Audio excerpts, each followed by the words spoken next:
peacocks. Hi, Jomar. Ay, no sir. Uy. Ng hapon. Pasok. Uy! Nagawa mo dyan?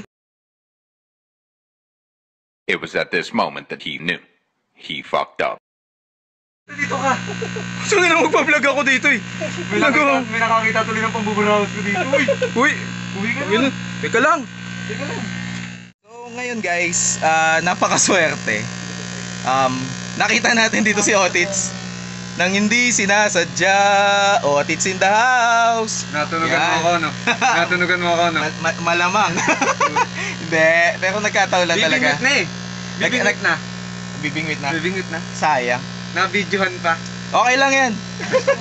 Yan. So guys, ngayon makikipag-usap tayo ngayon dito kay Jomar tungkol sa hobby. So kilalanin natin yung breeder. Alamin natin kung bakit or kung paano sila naging successful sa hobby na to. Solid pa rin.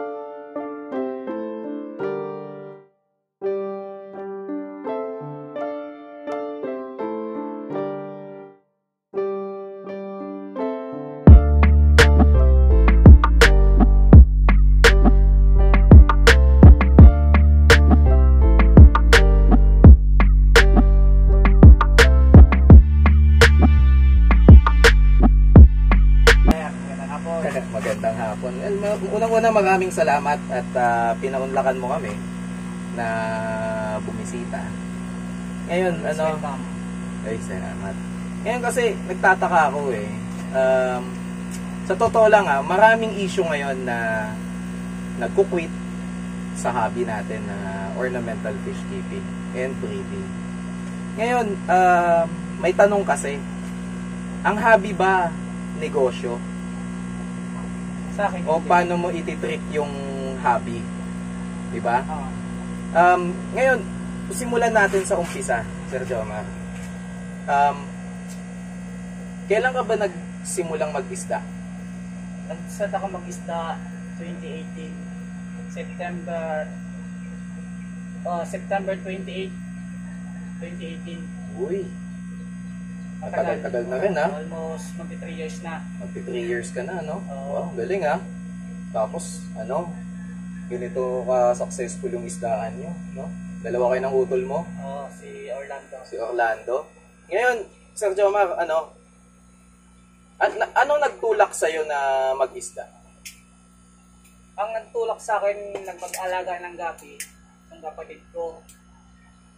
Nung una, ang dating ng mga isda dito, hindi ko talaga, wala sa loob ko mag-alaga ng ganitong, wala sa loob ko. Nung dumating ang isda September, by October pa ako nagkaroon ng pumasok sa puso ko yung pag-aalaga ng gapi. Almost 1 month na hindi ko inintindi. Nag-umpisa ako na naging hobby ko to. Simula nung nag-first place kami, sa Aqualshell sa Robinson. Dito sa may Robinson, sa may Cavite City? Oo, doon ko na-adapt yun. Doon mo siya na-enjoy? Doon ko siya na-enjoy. Tsaka naramdaman ko sa sarili ko, habang nag-aalaga ka, natatanggal yung stress, pantanggal pagod. Oo. Yung dadating ka na sa trabaho, inuuna mo pa yung mga alaga mo. Dahil napamahal na ako dun sa mga alaga ko, kaya ganun lagi ginagawa ko.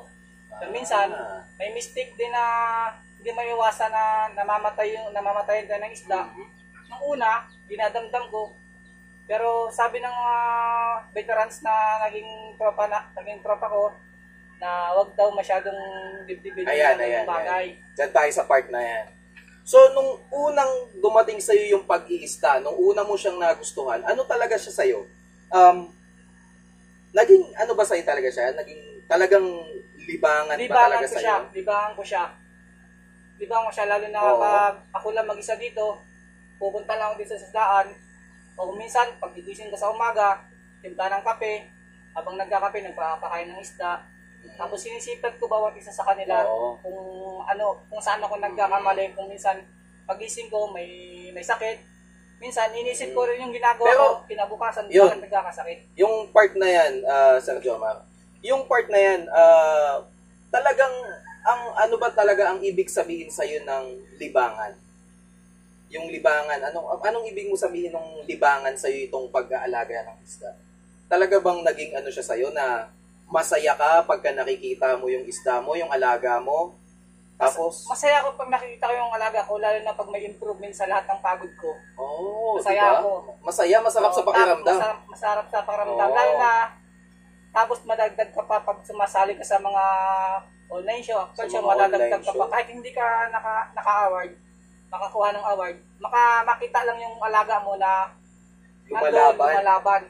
Lumalaban, tapos sumasabay. sumasabay diba? sa magagaling na breeder. Magaganda yung ista ng Oo. magagaling na breeder. Masaya ka na Masaya doon. na ako doon. Yun. So, yun ang Kaya fulfillment sa'yo. minsan, ang sa akin, yung pag alam kong maganda na yung isda ko, tapos meron ako nakita na meron pa lang mas maganda, kumbaga, tinatanim ko sa utak ko na kulang pa yung gawa ko. So, natcha-challenge ka ngayon. ako. Yun ang ano pala sa'yo ng hobby. Oo. So, maganda ang epekto sa'yo ng hobby. Ngayon, Sir Jomar, di ba, nananalo na kayo sa mga show, sa mga ano, di ba? Ano naman yung naging, kumbaga, ano yung nagbaba sa'yo? Nakaranas ka na ba nung panahon na ang taas-taas nyo na kinikilala yung pangalan na Jomar and Orlando Lanzaderas na ang taas-taas nyo? Tapos, bigla kayo nalaglag. Dumating ba kayo sa punto na gano'n na bigla na lang kayo nawala sa ere? Hindi naman sa totaling nawala. Nakilala kasi kami sa ABT. Tapos, nung taglamig na panahon, kasi hindi maiwasan taglamig, na imbis, lalo ko pang pagagandahin yung mga gusto kong isda na ABT, bigla na lang silang nakakasakit dahil sa lamig. Nasiraan ka ba ng loob nun? Nasiraan ako ng loob nun. Yung talagang yung sinabi mo, ayoko na, Oo. tigil na ako, yung gano'n. Nasiraan ako ng loob nun. Pero ang kapatid ko lang nagsasabi sa akin na sayang yung effort ko. Dahil magaganda naman daw ang isda na ginagawa ko. Kapag gumintod ako, sayang yung effort. Baka mas lalo pang gumanda pa yung isda pag nagpatuloy pa ako. Oo. Tapos sa mga online show, minsan hindi natin maiwasan madidismaya sa Oo. online show na sinasalihan mo. Pero hanggat nadidismaya ka, nata-challenge ka. Oo. Kung paano mo gawin ulit na mas pinaganda mo pa yung isda, pagaganda mo yung isda. Oo. Doon ako nag-improve. So, yun yung drive mo, kumbaga. So, galing ka sa pagkadapa kasi pangit yung isda mo. Tapos, pangit yung isda mo, namamatayan ka. Tapos, ang drive mo na nagtutulak sa'yo, yung suporta ng kapatid mo na sinasabi sa'yo na, suporta sa'yo ni Orlando na, tuloy mo lang, kuya. Tuloy mo lang, tol. Ganon. Yun lang yung sinasabi sa akin, tuloy mo lang, tol. Ang gaganda na, tol. Konti pa, sabi nga sa akin, konti pa, makukuha mo rin yung goal mo na gusto ko rin maging goal ko para makilala tayo sa larangan ng paghahabi. Yan. So, yan. Pumasok yung salitang yan, yung makilala tayo. Nakilala ba kayo? Nakilala ba kayo na sabihin na lang natin na pag sinabing galing kay Orlando Lanzaderas yan, galing kay Jomar Lanzaderas yan? Sa pakiramdam ko, oo. Kasi merong pag may umaano sa amin ng isda, sinasabi, boss, ang ganda ng isda nyo. Paano ba nagagawa to? Paano pa napapalaki ng paano? Parang ganun.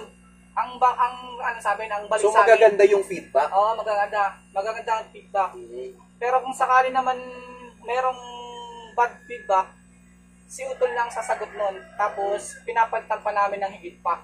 Kung halimbawa, bumili ng trio, hindi trip yung female o male, ibibigay pa rin namin yung female niya, hindi namin kukunin. Dadagdagan pa namin kung ilan ang gusto niya. Para lang hindi maano yung pangalan na dinadala ng kapatid ko at saka yung sa akin. Okay. So, pumasok yung salitang yan, yung bumili ng trio. Naisip nyo ba na inegosyo itong hobby? Sa akin, hindi. Sa kapatid ko rin, hindi. Kasi kung ininegosyo namin to, bibenta namin ng mura to. Tama? Sasabihin, 100 isa, 100 tatlo, ganun. Hindi namin, sa akin, kung ano yung nasimulan ko, yun na yun. So, yung hobby para sa'yo, hobby o negosyo? Itong ornamental fish keeping and breeding kasi is talagang toxic na community. Napaka-toxic sa totoo lang.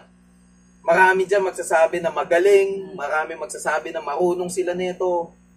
Pero ang totoo niyan, hobby is hobby. Masaya ka kung ano yung meron ka dapat di ba? So, yung ano ba ang hobby para sa'yo? Ito ba itong ornamental fish keeping and breeding, ano ba to para sa'yo? Negosyo? O katuwaan na kumikita? Katuwaan na kumikita. Kasi pag wala namang i-out na isda, full support naman ako sa pag-water change. Pag meron, benta. Pag wala, andyan lang. At least kahit pa paano, nakikita mo yung pagod mo, na dumadami yung alaga mo, maganda lalo, kahit hindi mo i-out, kahit hindi mo i-post sa Facebook, o yan o. So kung may bumili, salamat. Kung wala, salamat. Uy, nakikita ko yung isda ko. Ganun ako. Okay. So maganda pala ang epekto sa iyo ng hobby. So yung hobby sa iyo ang ornamental fish keeping and breeding industry para sa iyo ay isa talagang hobby, hindi siya negosyo. Kasi kaya ako naman naitanong, marami kasing nagko-quit. Pero dumating na ba sa punto sa inyo na sa inyo magkapatid na gusto mo nang mag-quit? Ito, tatapatin ko kayo, sir. Matagal na akong gustong mag-quit. Hindi, wala pa tong systematic tank na to. Nasa loob pa lang, indoor pa lang ako. Gusto ko na mag-quit. Ang dami nakapagsabi sa akin, huwag ako mag-quit. Anong dahilan bakit gusto mong mag-quit? May kinalaman ba sa pagbagsak niyo sa hobby? Yung ba tipong nawalan na siraan ka ng loob na ano? Dahil unang isip ko na gusto ko mag-quit dahil marami nagkandamatay sa akin. Talagang bumagsak yung production mo. Production ko, bumagsak. Pero meron namang natira. Pinilit kong bumangon dun sa natira. Yun, pag-usapan natin yung salitang pagbangon. So, paano mo inahon yung sarili mo sa pagkakalugmok mo na gusto mo nang mag-quit pero hindi ka huminto? Anong nagpabago sa sa pananaw mo na hindi ako magku-quit? Sa akin, sir, sa tropa pa lang marami nagsabi, sir, sayang kung mag-quit ka. Maganda ang kamay mo sa pag-aalaga at sa hobby na ginagawa mo. Kasi nakikita naman sa mga alaga mo pag pupunta kami yan or nakikita namin sa video. Ang ginawa ko, tiningnan ko lang yung mga fry na natira sa akin. Tingnan ko lang. Tapos nag-gender lang ako. Titigan ko sila almost 2 hours. Bago pumasok sa utak ko yung mga sinabi ng mga breeder na katropa na sabi wag mag-quit kasi okay naman daw. Yun, doon ako nag-umpisa. Pero may nadagdag pa ang materyales dahil sinabi ko kay Utol hindi na muna ako mag-quit kasi ganito nga. Medyo masaya na dahil napapalaki ko na yung mga fry. Napapaganda ko na. Kaya yun, tuloy-tuloy lang. Second time na naisip ko mag-quit about sa work. Yun. Pabigat sa loob ko mawala yung mga isda. Kahit may trabaho na ako, pipilitin ko pa rin maalagaan mga isda. Napamahal na talaga. Napamahal na sa akin to. Kahit madalas kaming nagtatalo nung kinakasama ko dahil dito, hindi ko pa rin pinapabayaan. Labas sa kabilang tainga, bukas sa kabilang tainga, ganun. Basta dito ako masaya eh. Oo. Naiiwasan ko yung mga inom sa labas. Ayun. Sama sa barkada. Oo, kasi dahil dito, busy ka na eh. Dahil dito. Oo. Yung minsan tropa nagtatampo sa akin, dito ako pumunta sa mga okasyon nila. Sabi ko, kung mag-iinom ako, doon na lang ako sa mga isda, mag-water change na lang ako. Masayahan pa ako kahit pagod ako. Oo. Hindi ka pa hindi ka naman kasi si barkada nandyan lang. Pero yung hobby mo kasi ikinagaganda ng katawan mo yun din yun di ba? Yung minsan pinagpapawisan ka. Minsan exercise ka. Kinakausap ko pa sila eh. Sumasagot naman. Hindi naman. Akala ko sumasagot. Pero kinakausap ko lang ng pabulong na sana huwag niya akong iwan, magparami pa sila at bigyan nila ako ng magandang lahi. Na ikatutuwa ko din. Kasi pag natuwa ako, matutuwa rin yung kapatid ko. Oh, Diba?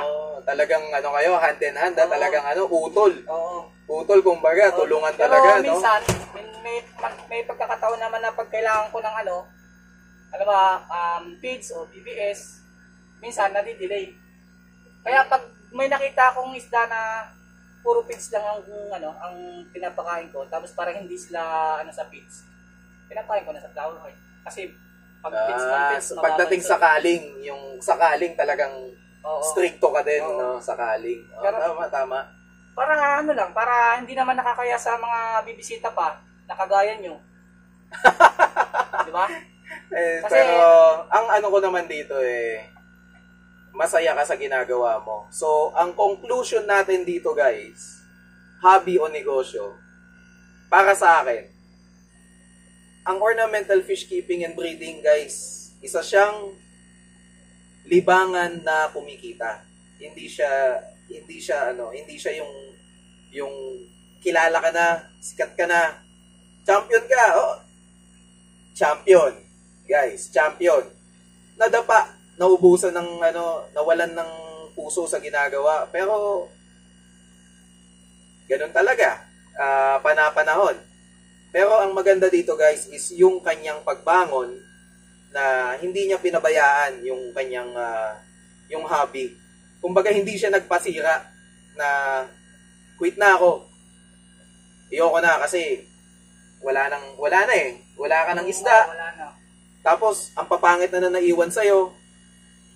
So, guys, ang ornamental fish keeping and breeding na hobby natin, hindi madali. Napaka-toxic ng community. Quote me on that, guys. Totoo yan. Napaka-toxic ng community natin. Pero, marami sa community natin ang marunong mag-angat ng kapwa breeder at kapwa hobbyist. Hindi ka iiwan. Gaya na sinabi niya, hindi siya tinantanan ng mga kaibigan, ng suporta, ng mga kagrupo niya para ibalik yung kanyang drive, kumbaga, yung kanyang interest sa pag-hobby ulit ng isda. Kasi hindi siya madali. Okay guys, so dyan natatapos. So may mga may mga shoutout ka ba? Shoutout ko lang tropang gig, tsaka yung kapatid kong si Orlando Lanzaderas sa Taiwan. Ayan. Nadala ka na ng BBS, ubus na BBS ko. Ayan na. So guys, shoutout sa Geek PH at kay Orlando Lanzaderas. So, yan na ha. So, wrap up tayo guys. Maraming salamat sa panonood. Stay tuned. Marami pa.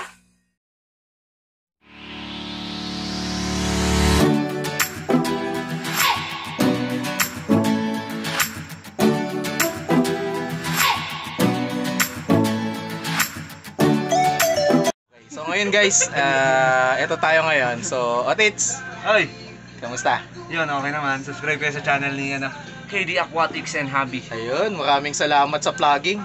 Siyempre, huwag niyong pakalimutan na i-like and share yung mga videos din naman ni Beta's Journey. Mag-i-English So- yan, Englishero yan eh. Yan. So, ayan na nga, ito na nga. So, ito na tayo, no? So, Pauwi na ba tayo? feeling ko tapos na sila. Yun, uwi Kaya- na tayo. So, uwi na ba tayo? Uwi na tayo, pre. Uwi na tayo. Sige. Pero ano yung nasa bag mo? Saan? Uy, Gogi, grabe ka naman sa akin. Tongik. Kung ino, may show tank na, mayroong pang... Ano yan? Gogi. Kaya may show tank na, mayroong ka pang ano? Meron ka pang BBS? Iba. Di akin to, ga. Tong Nasabotahe to ah. Ibang klase. Ang ina. Otits, I love you. Kanina mo pa ako nahuhuli ah. Napakatibay mo naman. Hindi, mga Otits. Yan. Brow time. Brow time. Hindi, nilagay ito. Pinlanta to. Planted. Pinlanta to, guys. pinlanta to. Planted, guys, planted.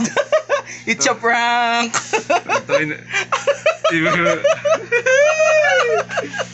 yung may-ari nung beta nung showtime sa nung BBS, guys. Baka mamaya mapauwi yung yung nasa Taiwan. Ay, nako. Ay, baka biglang umuwi yung nasa Taiwan. Sabi, ala, binuraot na lahat yung gamit ko dun. Okay, guys. So, yun. It's a prank.